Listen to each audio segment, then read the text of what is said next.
आप सभी को नए साल की हार्दिक शुभकामना। आज मैं इस पेड़ के पास बैठा हूँ और मुझे बहुत फ्रेशनेस लग रहा है।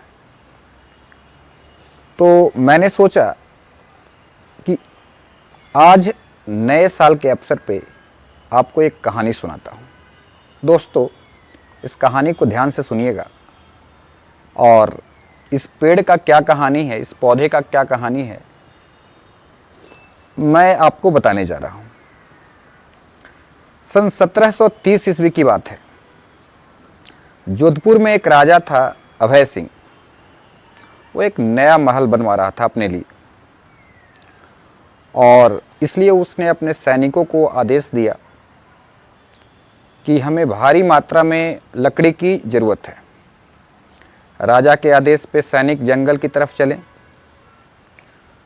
तो वहाँ से कुछ ही दूर पे एक गांव था जहाँ पे बिश्नोई समुदाय के, बिश्नोई कम्युनिटी के कुछ लोग रहते थे।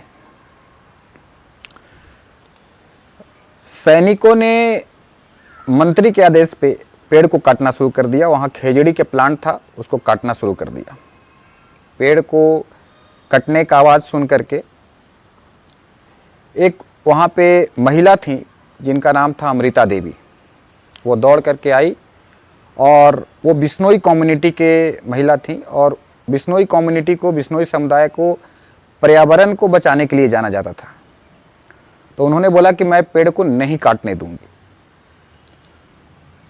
तो मंत्री ने बोला ये राजा का आदेश है, उनको भारी मात्रा में लकड़ी चाहिए और हम यहाँ से काट करके ले जाएंगे। उन्होंने बोला मैं भी बिश्नोई कम्युनिटी की लड़की हूँ और मैं पेड़ को नहीं काटने दूंगी, क्योंकि वो वाइल्ड लाइफ को प्रोटेक्ट करने के लिए जाने जाती थी। लेकिन मंत्री के आदेश पे सैनिकों ने पेड़ को काटना शुरू किया।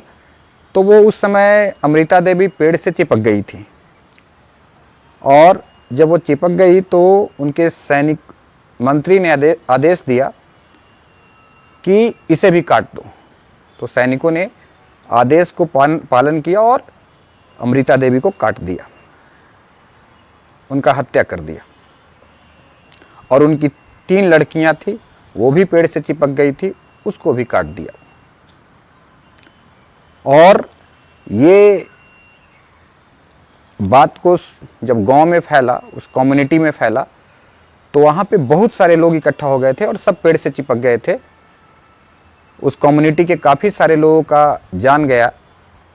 लगभग 363 लोगों की मौत हो गई, हत्या कर दी गई। और जब ये मैसेज राजा तक पहुंचा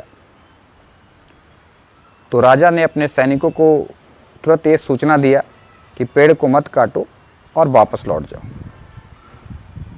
और यहीं से स्टार्ट हुआ चिपको मूवमेंट। सुंदर लाल बहुगुणा के नेतृत्व में, लीडरशिप में चलाया जा रहा ये चिपको मूवमेंट एक ब्रेवरी का निशान है। एक चालाकी से जंगलों को अगर कोई भी काटने जाता था तो वो लोग कौम को इकट्ठा कर लेते थे, उनमें महिलाओं का एक्टिव पार्टिसिपेशन होता था और पेड़ पौधों को बचाने के लिए ये मूवमेंट चलाया गया। अमृता देवी का ये योगदान देख करके, उनका जो बलिदान है उसको देख करके गवर्नमेंट ने एक नेशनल अवार्ड देना शुरू किया।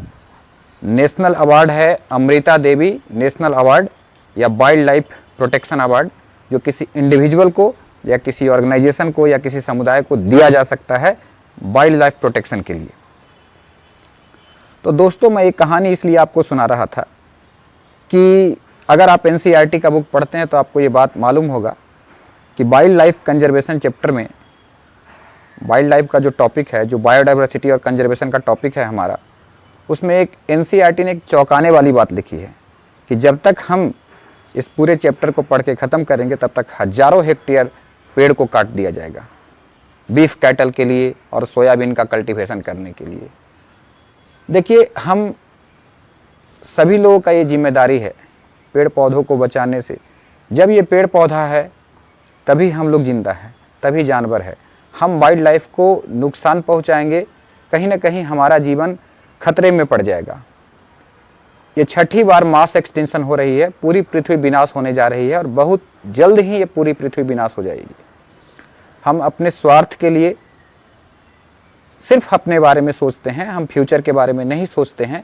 बहुत दुर्भाग्य की बात है कि हम पढ़े लिखे होने के बाद बहुत जाहिल जैसा काम कर रहे हैं। हमें ऐसा नहीं करना चाहिए। मैं आप सभी से आग्रह करता हूँ, पेड़ पौधों को मत काटिए, हो सके तो पेड़ पौधों को लगाइए और अपने वाइल्ड लाइफ को बचाइए। जंगली जानवरों को कभी परेशान मत कीजिए। ये हमारे वाइल्ड लाइफ को मेंटेन करने में बहुत मददगार है। और यही आपको मैं मैसेज देने के लिए नए साल के शुभकामना के साथ मैं आया था। आप प्लीज़ पेड़ पौधे को सेव कीजिए, वाइल्ड लाइफ को सेव कीजिए। आप बायोलॉजी के स्टूडेंट्स हैं और